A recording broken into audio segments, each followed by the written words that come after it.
Are you delivering or offering a unique product, or is that product already out there? Yep. That's going to determine your strategy and how difficult it's going to be for you to penetrate the market.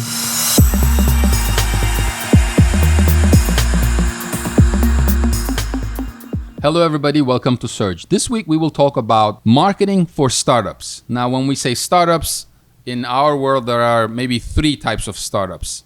The first type of startup is everybody's favorite. It's a technology company. It's a unicorn, right? Everybody's looking for those. You invest $100,000, you get back $5 million. The second type of startup is the type of startup that we love, which is an e-commerce startup. Okay, we love e-commerce startups because we know a lot about e-commerce, and we have had our own e-commerce startups over the past 15 years or so. And the third type of startup is the one that we like, but we usually don't work with, is a local business that's starting up, but it's starting up bootstrapping and not raising any capital. It could be that you're opening a local mom and pop shop, or you could be going after maybe a lead generation business, or you could be an attorney, or you could be a lawyer, a doctor, or a plastic surgeon. So we're going to talk mostly about the first two, which is the technology startups as well as the e-commerce startups. Now, Joe, we get a lot of requests from startups. We don't do business with all of them. Why don't we do more work for startups? Well, typically it's because they don't have the budget, right? They're trying to bootstrap it, or they're still trying to seek outside investment. And when they come to us, they're not there yet. Typically, if we do work with a startup, they're probably already into Series B, round 2 of funding. But typically, that's one of the reasons why we don't get involved at the early stages. Yeah.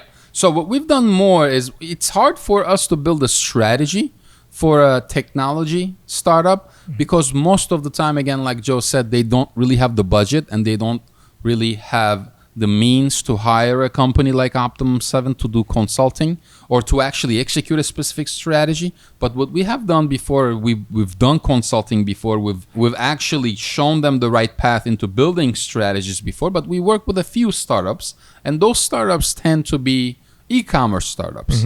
Now, when we talk about e-commerce startups, there are a couple of different ways you could begin, right? Number one is you have really, really good relationships, or you are building those relationships with suppliers. Number two is you might be in the process of basically coming up with a product or manufacturing a product.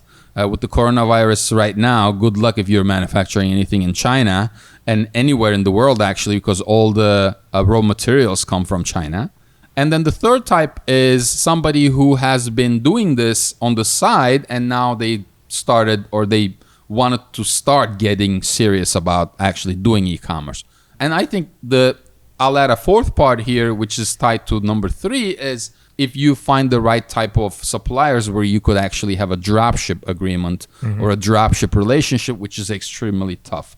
Why do we prefer to work with e-commerce startups, Joe? So one of the reasons why is because it's very straightforward and very easy for us to build a strategy and to track performance. Got it. Now, when it comes to e-commerce startups, again, what we look for are the following. Number one, you have a steady supply of product. If you don't have the product, or if you're taking pre-orders, or if you have any issues with shipment, you're going to get negative reviews, and that's the last thing you want to do as an e-commerce business. Number two, we look at your operations. We actually look at who's going to fulfill orders, who's going to take customer calls.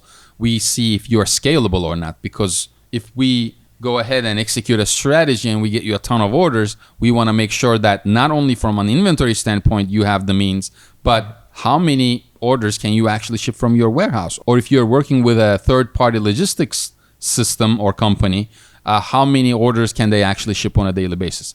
Number three, we look at your platform. What platform are you on? Are you on Volusion, BigCommerce, Shopify? I mean, if you're on Magento and you're trying to dropship and you need a bunch of integrations, it's going to cost you close to $20,000, $30,000, $40,000 to build those integrations so that you can have the order flow between Magento and possibly a third-party inventory management system. Number four, we look at your accounting software. How do you batch these items? Number five, we look at your compliance issues. If you're sending Or if you're shipping a bunch of products to California, you got to look at Prop 65. You got to look at GDPR. If you are shipping firearms, you can only ship certain types of firearms to certain types of states, right? If you're trying to ship alcohol, you're going to need permission from every single state, and you can only ship to certain states with certain limitations on wine or liquor. So there are so many details and considerations, and we try to guide e-commerce startups in this manner. The other one that I would say that is really hot right now is still subscription boxes. If you have any kind of a subscription box, if you have any kind of reoccurring product, we love those kinds of e-commerce startups because why do we love startups like that? Recurring Joe? revenue. Recurring revenue, right? Yeah, and so again, everything that you just discussed right now is the technical aspect of starting up an e-commerce business. You haven't even gotten to the marketing aspect yet. You haven't even gotten to now branding, right? Are you delivering or offering a unique product, or is that product already out there? Yep. That's going to determine your strategy and how difficult it's going to be for you to penetrate the market. Yep. So these are all things that you need to take into consideration, but without going through those first 5 steps, forget about marketing, because you can lead as many people as you want, but if you don't have the infrastructure built, it's not gonna stand. Got it. So we love e-commerce and we love e-commerce startups, but we also work with technology startups. So if you have an app, if you have a software, there what we look at is similar. It's not so much recurring, but we look at lifetime value of a customer and what your churn rate looks like. And if you don't have those calculations, we usually will not accept a client, or we won't take you on as a client. And the only way we take you on as a client, if you don't have those metrics, is we say we're just going to do branding for you. We're just going to get you eyeballs. But what we like to see possibly, and this is the combination that I love, if you do technology, let's say if you're a SaaS solution, you better be charging $100 or $200 a month for your software. And then you need to have a B2B or an enterprise element where you can do some large projects, because the industry right now is very competitive. And you're going to need those big projects. Let's say you do app development. You might have a platform where you provide app development for $50 a month and it's do it yourself. But at the same time, you better have a department that actually build apps for enterprise companies on your own platform where you charge $20, $30, $40, $50,000. Because cash flow is incredibly important when it comes to startups, especially technology startups. So we tend to only work with technology startups who have their monetization in order. Yeah.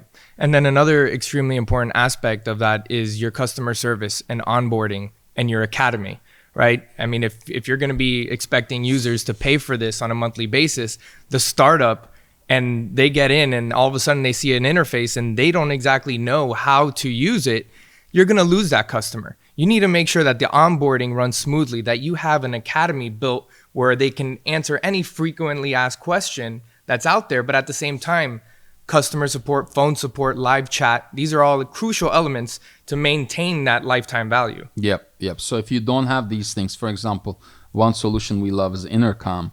If you're not running something like Intercom to actually nurture those free trials that are going to go become paid customers, your churn rate is going to be very high, and it doesn't matter what kind of a cost per acquisition CPA I get for you on a sign-up basis, you're not going to be profitable. So when it comes to, again, technology startups, if you have a technology, we see a lot of smaller SaaS companies that go after trying to build customers right away.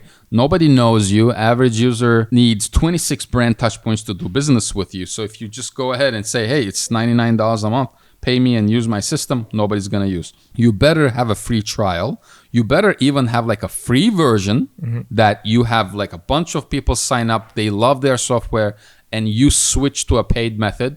Keywords Anywhere, I think, is Keywords Everywhere. Keywords Everywhere is a great example of this, and we still use them and we love them. We're happy to pay for it, but we use it free for years, right? So this is another strategy. All we're saying is don't try to make your technology perfect to go live with your SaaS product or with your software product.